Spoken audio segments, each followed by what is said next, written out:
Welcome everybody to the first episode of Women Breaking Barriers. I am your host, Kelsey Mead. This show is all about the barriers being broken by women in the sports field.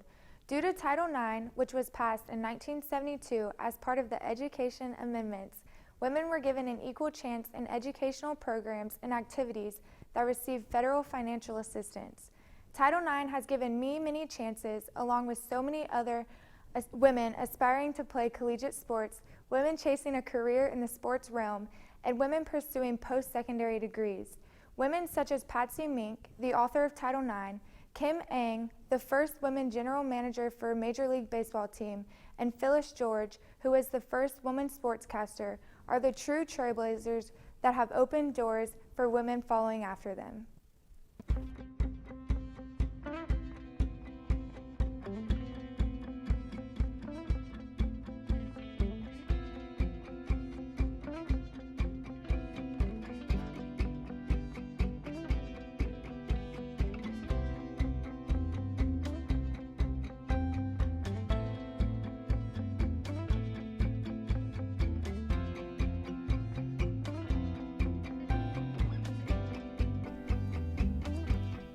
On this week's episode, we will be talking with Taylor Mott, who is the head indoor and beach volleyball coach here at Austin Peay. Coming from a study done at the Tucker Center, co-director Nicole M. Lavoie reports that the percentage of Division I women coaches for indoor volleyball is 46.8%, compared to a 38.5% of women coaches for beach volleyball. She also reports that out of 3,517 head coach positions for women's teams from 349 Division I schools, only 1,463, which is a mere 41.7% of women are coaches. Although the percentages are better than they have been, the women are still in the minority when it comes to sports. Today, like I said, we will be meeting with Coach Mott. She has an extensive bio and she has paved the way for many women in sports. She played Division I volleyball at Ole Miss before beginning her coaching career. She coached at a few high schools right out of college until she made it to the college coaching scene in 1999 at Flagler. She coached volleyball as well as helped start and coach the women's golf program there. She has been at Austin Peay for 9 seasons, leading them to a conference championship and NCAA tournament appearance once. Hopefully we will be able to repeat that this year. Everyone, here is Coach Taylor Mott. Thank you for having me. Of course. So I know your bio is very extensive. That is not all that you have done. So would you like to tell us a little bit more about your career as a coach at Flagler here at Austin Peay? Yeah, I've been very fortunate to be in this profession for a very long time. And I think I always knew I wanted to coach. But some of the cool things I've gotten to do, I actually started fast pitch softball when I was coaching high school. Never played fast pitch. Played a little bit of slow pitch growing up. But that was really a fun time for me to start a fast pitch program with a bunch of girls that had never played fast pitch. Mostly were my volleyball players or basketball girls. Had a great time there. I also coached women's golf, never played golf, kind of just fell into that. Flagler College hired me, and then a month later they said, we need you to start women's golf. And I said, never played golf. And they said, we don't care. So I basically was a glorified cart girl, but I got to play a lot of golf. I learned how to play golf from our baseball coach at the time.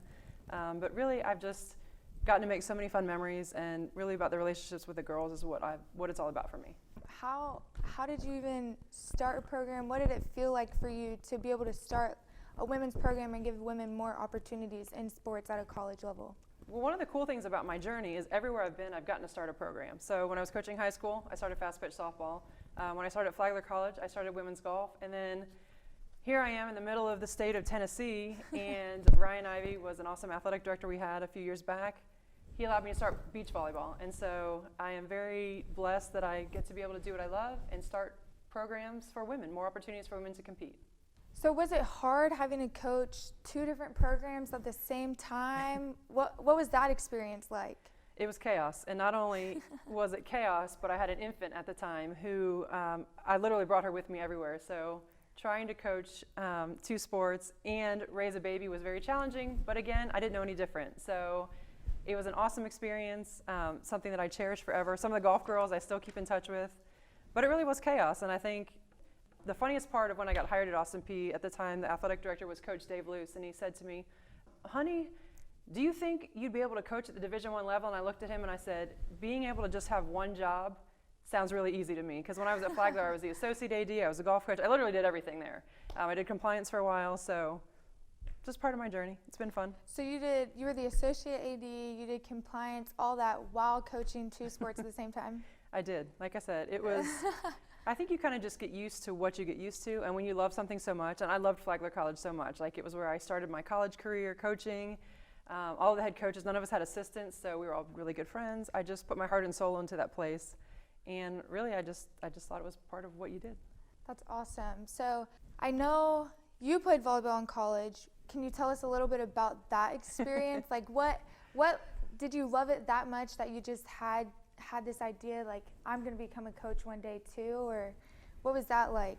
I think it was just more the sport of volleyball. I was late to volleyball. I grew up, my dad wanted sons and he ended up with daughters, so we literally played every sport, and volleyball was not one of them because that's not something that he played. And so I think because I found volleyball late, I fell in love with it. So my college experience was awesome. Like I was so fortunate to play at the Division I level in the SEC. You know, at the time that was the Powerhouse Volleyball Conference.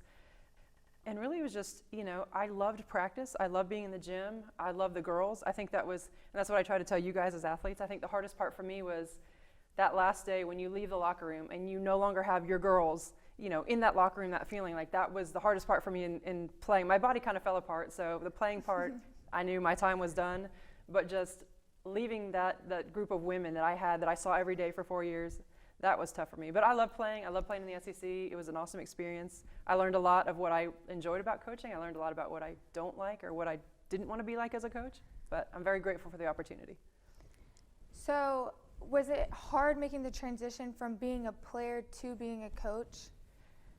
I think it kind of was. When I started at Flagler College, I was so young. I was 24, and I had girls on the team that were 22 and 23. So a part of me was more a peer to them. But I think they knew how much I cared about them and loved the sport. I really don't think it was that hard of a transition. If anything, I was probably my own biggest critic. At first, I was like, I don't know if I can do this. I kind of fell into that job. It was a complete fluke. Mm-hmm. I just love the sport so much. I don't know. I don't think it was that hard of a transition, but. That's awesome.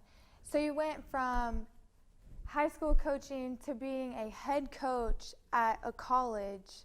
Was it, do you regret ever not being an assistant coach, or, you know, being a head coach? That's a big deal. And like you said, being 24, coaching these 22, 23-year-olds that you have on your team, that's probably, like, did they respect you? Like, I know that they probably did as you were their coach, but I feel like that would be hard, like, to see someone as a coach that's only 1 or 2 years older than you, especially being a head coach. I mean, I think when people ask me what my biggest regret is, I think a lot of times it is the fact that I didn't get to be an assistant. I got married pretty young, right out of college, so I felt like moving my husband around the country for me to bounce around from job to job probably wasn't fair. And a lot of times I think that's my weakness, because I have always been a head coach. I think you learn a lot working under other people, so I have to fall back a lot of my playing career, whether it was my high school or my college coach. I think the girls respected me because I think they knew how much I cared about them. I think they knew, you know, I was obviously knowledgeable. I played at a high level. I made them work hard, you know, but I think they respected me. I mean, there were definitely some that my first year they were like, yeah, we can't handle her, and they didn't last very long, but it was probably for the better. But I think I never felt like they didn't respect me. You know, they may not have agreed with how hard I wanted them to work, but we got past it. So being a coach, you know, having really good seasons, probably had some really, really high highs, some really low lows. What was it like coming off of those high seasons? Was there a lot of pressure on you, like from the community, from your players, from recruits coming in, from athletic directors? What did it feel like coming off those really high seasons, going into the next? What did that look like? What did it feel like for you? Right. I think winning is hard, and I think that's what a lot of people don't understand, you know. Sometimes it's like catching lightning in a bottle. Like, so many things have to go right, even for really, really good teams, to win and win day in and day out and year to year. So I think we had 2 really great seasons. We won 2 conference championships in a row. I think most of the pressure was from myself. But yes, people in the community do expect, you know, well, you've done it twice, you know, and I think sometimes people don't realize how hard it actually is, you know, to keep everybody healthy and make sure the team is gelling and all of that stuff. Like, it is really, I don't know, I just think winning championships are so tough at any level. I think sometimes people don't understand. They think it's just, you know, the school that has the most money should win, or, you know, this and that. It's just so many things have to go right. But I think the pressure was basically me putting pressure on myself, because I don't like to fail. Failing is like my biggest fear. I don't like to fail. So I think I was putting the pressure on myself. Well, that's a human thing, you know. No human really likes to fail, but what about coming off those low seasons? What was the energy different in you going into the gym every day? How was the team feeling? You know, what was the dynamic like coming off those not so good seasons? Right.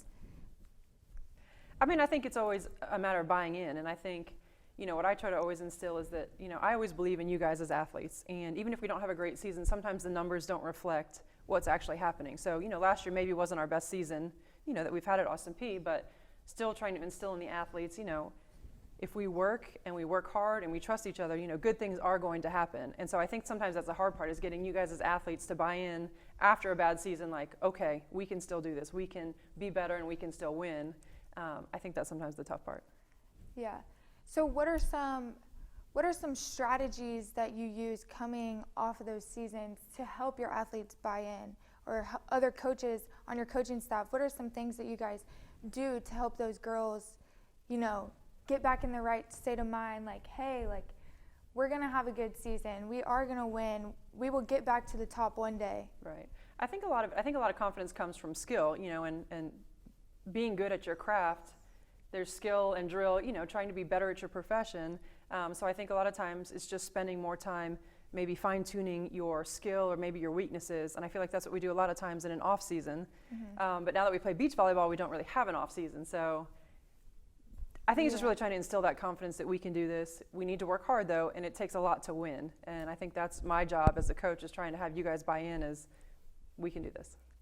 Talking about beach, since you mentioned it, how does it feel to coach beach and indoor at the same school?